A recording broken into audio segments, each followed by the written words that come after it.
Je dis à Raphaël, «Putain, j'aimerais trop que ça sonne comme du John Williams» et donc Raph, tout de suite me fait: «Mais écoute, aucun problème, on va s'amuser, on va trouver des trucs ensemble».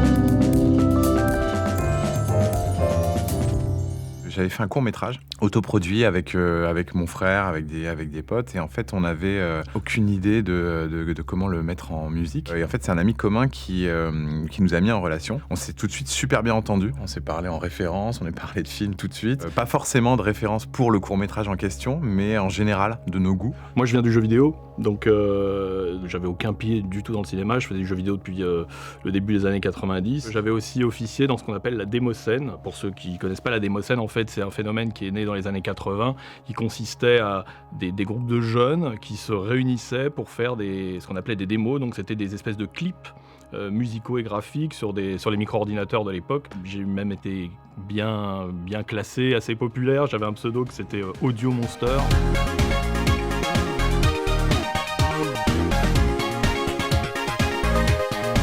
Je suis d'une génération qui a grandi aussi avec le jeu vidéo et en fait, pour moi, j'étais super fier de collaborer avec quelqu'un qui avait déjà, comment on dit? Ouais, une ludographie. Ludographie, ouais. Qui était assez conséquente et avec des titres, assez connus. Moi, j'ai jamais fait de barrière entre la musique de cinéma, de film et la musique de jeux vidéo. C'est-à-dire que moi, j'étais autant admiratif, d'une BO d'un jeu, que d'une BO de film, quoi. Vous avez trouvé quelque chose? Rien. Personne. À part vous. Vous êtes venu seul? Non, je suis venue avec... Gonnet?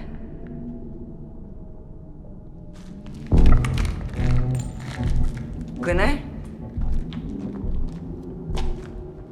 Gonnet?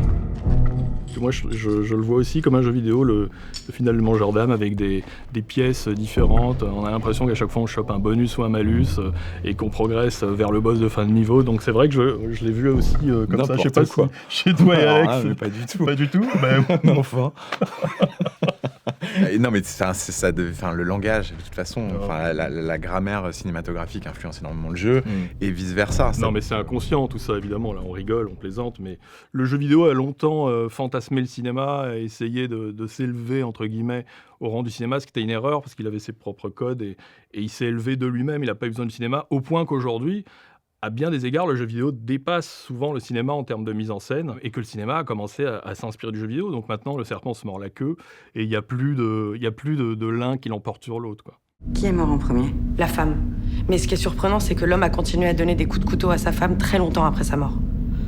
Puis il a retourné le couteau contre lui. Mais on ne se suicide pas avec un couteau comme ça en frappant au hasard. Je comprends vraiment pas, ça n'a pas de sens.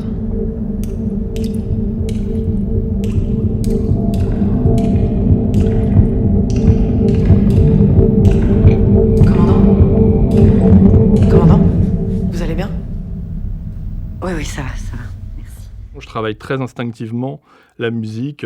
Alors, il est vrai que, idéalement, il est toujours bon de commencer à potasser la musique sur la base d'un scénario, et donc de se dire comme ça, on aura quelque chose de plus profond en termes de travail, mais par contre, ça peut être à double tranchant, parce qu'on se rend compte que, en fait, c'est au moment du montage que la musique vraiment prend vie et qu'on prend les vraies décisions musicales. Même si on est plein d'intentions, de bonnes ou de mauvaises intentions avant, le rythme impose ça, l'esthétique, la façon dont le monteur a travaillé, qui fait que de toute façon, c'est plutôt à la fin qu'on tranche.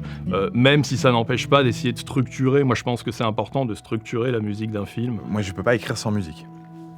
Donc j'ai toujours, en général, en plus, je choisis des scores et c'est pas tant pour trouver la couleur ou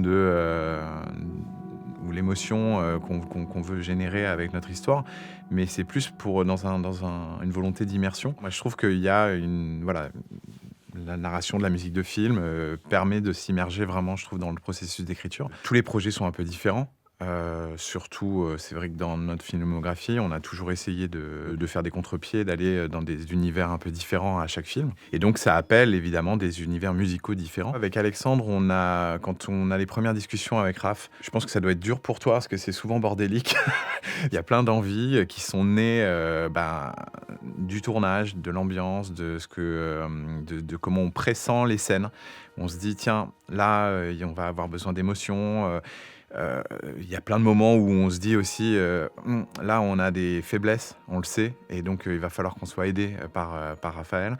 Et on arrive souvent avec des noms de films, des noms de compositeurs, lui leur disant, tiens, sur tel film, tu vois, il a tenté des trucs. Et après, en fait, ça s'affine, c'est-à-dire que on rentre dans le processus vraiment de montage. On a beaucoup travaillé avec un monteur qui s'appelle Baxter, qui lui a une vraie sensibilité musicale, qui a une vraie oreille musicale, qui monte en musique, c'est-à-dire qu'il a besoin d'un rythme, de trouver le rythme des scènes par la musique.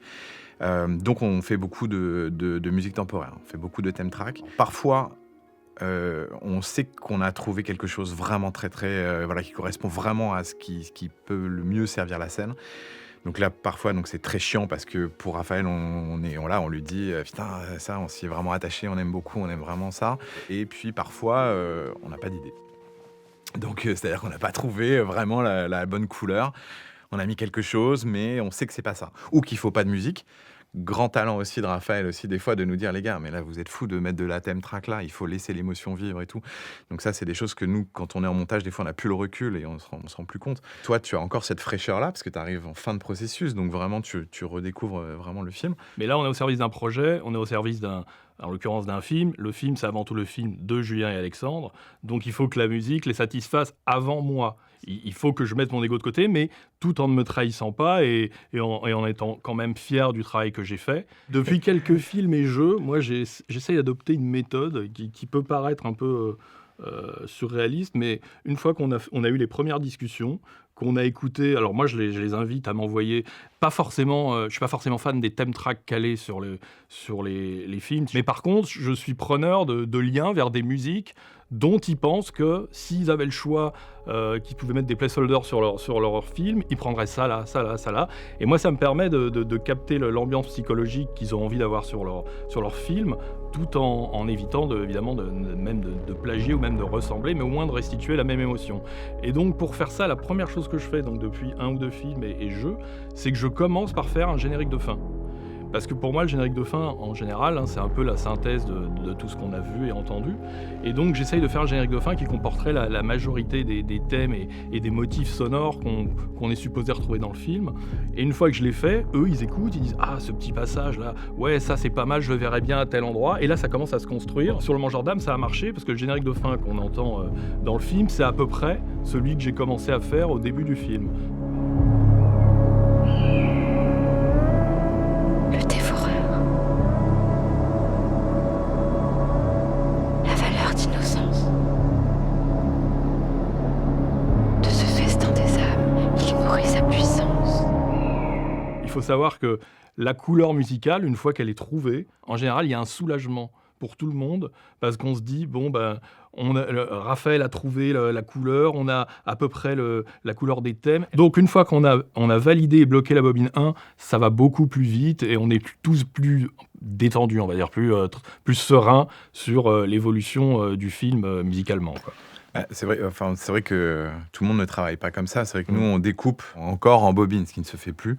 Mais en fait, on aime bien avoir ce rythme de toutes les 20 minutes, d'avoir un événement et on redémarre sur quelque chose de la 20e à la 40e. Il y a un nouvel événement à la fin de la 40e, etc. C'est quand même assez agréable de travailler comme ça parce que, et pour Raphaël et pour nous, il part pas à composer à l'image et après on lui fait tout casser. Non, c'est des petits blocs par petits blocs qu'on lui valide à chaque fois et du coup, c'est beaucoup plus simple même pour les notes de lui dire non, là, tu vois, là, ça pourrait être là, on a besoin de quelque chose qui soit un peu plus enlevé, quelque chose, tu vois, qui soit un peu plus lent. Donc, il y a une vraie construction.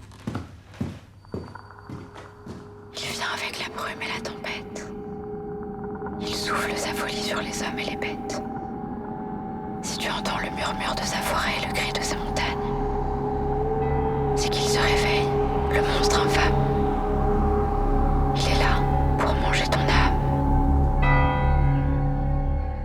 chose qu'on a souvent travaillé avec Raph, la frontière entre la musique et le sound design. On l'a fait des fois sur des scènes particulières, des fois sur des choses un peu plus longues, sur Deep House par exemple. Mais là, sur Le Mangeur d'âme, en fait, on savait qu'on avait des images qui allaient poser une ambiance, et on voulait en fait que Raph l'accentue en fait. Et l'ambiance, en l'occurrence, c'était effectivement la prédominance de l'élément naturel, de la forêt, de la moyenne montagne, et ce sentiment d'étouffement. Tout en donnant aussi un côté menaçant de cette légende qui antédiluvienne, potentiellement dangereuse.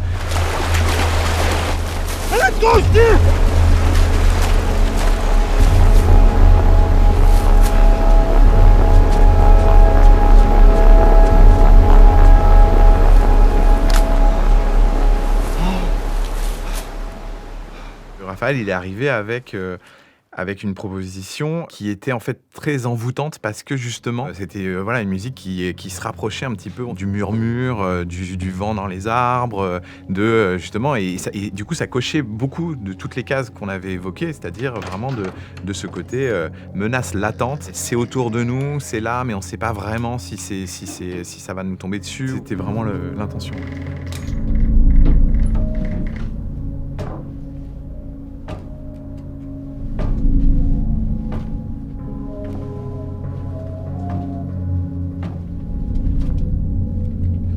J'adore faire ça. Pour moi, ça contribue beaucoup au malaise que j'utilisais aussi, d'ailleurs, je crois, dans Livide. Je pense que c'est vraiment une des choses les plus malaisantes qu'on puisse faire en musique, surtout quand on le fait au milieu de quelque chose qui est pas tonal, mais qui est pas du tout détuné, et puis que d'un seul coup, on casse le truc, et qui sont pas des voix, en fait.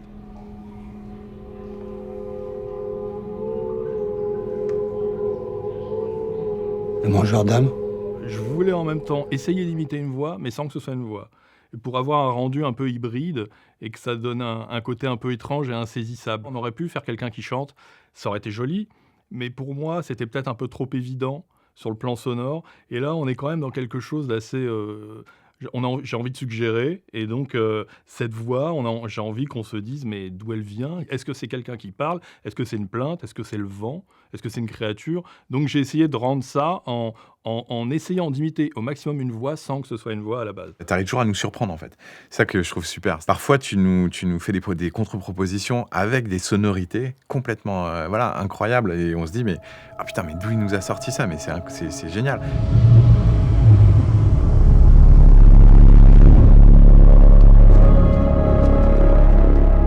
Particulièrement sur la piste Gonnet, où je me souviens on avait placé un truc avec une rupture de ton, parce qu'on voulait qu'à un moment là, on parte dans la tension de manière très abrupte. Et quand on a entendu effectivement ces espèces de trucs comme ça, et on s'est dit mais c'est incroyable.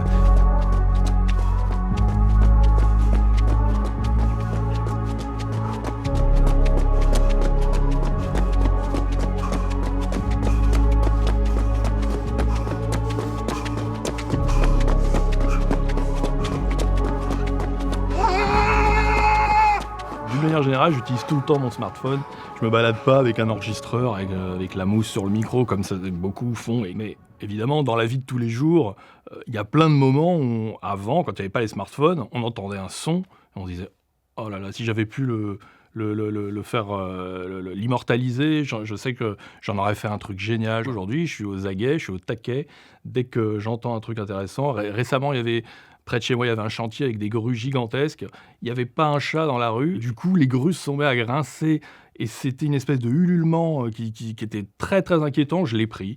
Et je me suis dit, ce truc-là, un jour, je vais en faire quelque chose. J'aurais même pas besoin de beaucoup le retoucher. Je pense que ça fera déjà son effet, avec un peu de reverb. C'est hyper important, les débuts de film, évidemment, musicalement, parce que ça pose une ambiance tout de suite. Et on sait exactement... où on peut jouer justement avec les contre-pieds, mais en tout cas, on donne une couleur, on donne une émotion au spectateur. Et on lui dit, voilà, on va aller dans ce type de récit. Pour Aux yeux des vivants, pour le coup, là, c'était 100% une idée de toi. On n'a jamais mentionné un thème sifflé, et je me souviens très bien de quand tu es venu nous voir et que tu nous as dit, les gars, Je sais pas pourquoi, mais j'ai envie de tenter un truc sifflé. Et on t'a regardé, on a fait quoi? T'es sûr? Qu'est-ce que tu T'es racontes? sûr? On l'a dit- perdu. Voilà, on s'est dit, non mais ok, tes expérimentations à la voix et tout, mais siffler quoi, t'es sûr? Et il nous dit, écoutez, je le tente, je le sens, et je vous fais écouter. Et bah, évidence quoi, c'est-à-dire que d'un coup, on a ce long travelling latéral où se développe ce thème sifflé un peu westernien, hein, même très westernien. Et bah là, on voit ce dont je parlais tout à l'heure, c'est-à-dire le recul qu'a Raphaël sur notre travail, que nous, on n'a plus, et lui a identifié tout de suite les motifs du western, en fait. Moi, je veux pas y aller. Allez, t'attaches aux choc. Et sur ce coup-là, pour le coup aussi, j'ai utilisé une faiblesse qui m'est propre, c'est de ne pas savoir bien siffler. C'est-à-dire je siffle très mal, et je voulais que ça soit mal sifflé. Donc je me suis dit, bah alors je vais le faire, ça sera mal interprété, ça va être un petit peu... Je voulais que ce soit un peu sale, un peu déviant, et si je l'avais fait faire par quelqu'un qui sait parfaitement siffler, il me l'aurait interprété impeccablement, et ça aurait pu ressembler à du Ennio Morricone et tout, c'est magnifique tout ça, mais là c'était pas l'intention, je voulais quelque chose de sale, du coup je dis c'est moi qui vais le faire, parce que j'ai un sifflement très hésitant, vraiment dégueulasse, quoi, c'est vraiment... Et au final, bah, c'est à peu près ce que je voulais au niveau du rendu, quoi. Il y a une dimension dans le film très comic book. La première intention, d'ailleurs, c'était de faire un générique qui était une succession de planches de BD, et donc montrer les personnages dans les situations. Et donc, on voulait que ce soit... quelle était la perception de ce personnage à travers les yeux des enfants. Pour nous, bah, ça devenait une figure du mal absolue qui peut s'introduire dans les maisons, qui vient te chercher le soir, sous ton lit, tu peux pas te cacher, etc. Putain, les mecs, c'est la dépanneuse de tout à l'heure. T'es sûr? Ouais, je crois. Venez, on va voir. La boîte à musique dans Livide, je l'ai volontairement salie. Je suis parti d'une boîte à musique classique, j'ai joué un des thèmes du film, et le thème d'Anna, justement. Et je l'ai un petit peu détuné, je l'ai sali pour qu'il soit vraiment... qu'on a l'impression d'une vieille boîte à musique qui est encore pleine de poussière, qui tourne à peine, qui est pleine d'humidité, qui s'exprime donc plus dans un râle que dans des notes percussives, etc. Donc oui, c'était l'objectif là aussi. Sur Livide, j'étais hyper content parce que on se retrouvait enfin sur un projet de long métrage. Voilà, Raphaël a composé plein de trucs et plein de choses très très différentes. Toutes les ambiances qu'on avait plus ou moins réussi à retranscrire à l'image, qu'il a sublimé complètement. Des motifs hyper mélancoliques, des motifs très menaçants, des choses... voilà, ce thème-là de 5 notes, de tout le générique de début. Moi, je suis vraiment hyper heureux du score de Livide. Je le trouve vraiment très, très beau et je trouve qu'il aide énormément le film à plein de moments. Et je pense qu'il crée une ambiance là où on en manque, il pallie à des effets spéciaux quand ils sont un peu foirés. On a laissé vivre aussi du coup les morceaux, parce qu'il y avait des morceaux que je trouvais géniaux. Il y a toute l'arrivée de Lucie sur la maison, il y a plus de 4 minutes sans dialogue, juste de morceaux de musique qui vient raconter l'arrivée dans le parc de cette découverte de cette maison, etc. On a une obsession aussi commune, c'est le thème, quoi. Et donc c'est vrai qu'on aime tellement écouter des musiques de film en dehors du contexte, donc pour travailler ou pour le plaisir, que c'est vrai que cette obsession du thème revient à chaque projet, à chaque fois. Tout en sachant qu'un thème ne veut pas forcément dire mélodie. Quand je Non, dis bien thème, sûr. un thème, c'est un motif sonore aussi. C'est une texture tellement marquante qu'elle devient un thème parce que les gens l'ont retenu, parce que c'est une texture qu'on n'a pas l'habitude d'entendre. Aujourd'hui, on a un peu abandonné les mélodies, mais je pense que ça reviendra. Encore une fois, c'est cyclique, hein. Dans les années 70, on était dans une vague synthé comme on l'est aujourd'hui. Et puis est arrivé John Williams et tout le monde s'est mis à faire du symphonique. Depuis, ça s'est de nouveau inversé, on est revenu au synthétiseur, etc. Mais je pense que ça va finir par saturer aussi, et il y a encore autre chose qui va revenir. Mais tout ça, c'est des cycles, c'est un peu comme dans la déco et dans la mode, et voilà, quoi, c'est inévitable.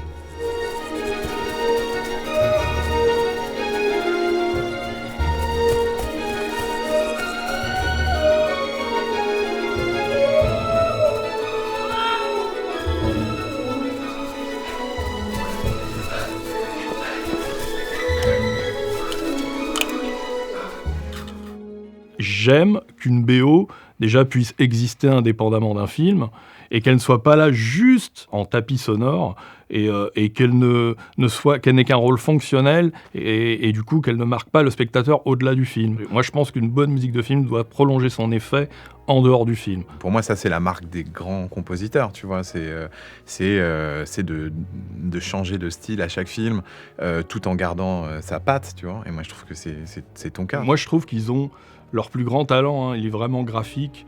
Et je trouve qu'ils ont l'art de constituer de véritables peintures de la terreur, quoi. Dans tous leurs films, je retrouve ça. Et puis je me retrouve tellement dans leur manière justement de dépeindre la terreur. Parfois, quand je lis leur scénar et qu'après je vois leur film, je me dis mais c'est exactement comme ça que je le voyais, que je l'avais, que je m'étais fait une image mentale et tout. Là, vraiment, il y a une connexion pour moi avec eux. On évolue dans des genres qui sont très codifiés. Et les spectateurs de ce genre de film connaissent ces codes par cœur, et donc c'est des clichés souvent. Et nous, on s'est toujours considéré avec Alexandre comme des spectateurs avant tout. C'est-à-dire que nous, quand on écrit, quand on réalise, on se met toujours à la place du spectateur. Et modestement, on essaye toujours de contrer les attentes. Et de se dire, là c'est sûr, les gens vont penser qu'il va y avoir un jumpscare. On essaye toujours de faire des contre-pieds et d'être un peu originaux dans la manière d'amener la sensation de malaise, de peur, de surprise.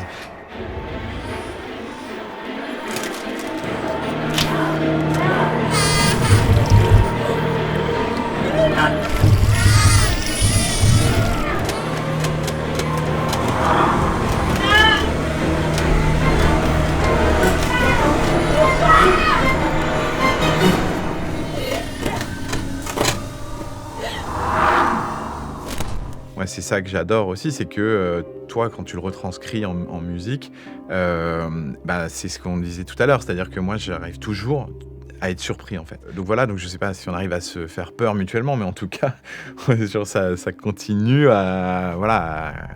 l'alchimie est bien parce qu'on se surprend, quoi. Il y a toujours cette dimension-là d'excitation, de se dire comment il va l'interpréter, comment il va le délivrer, quoi.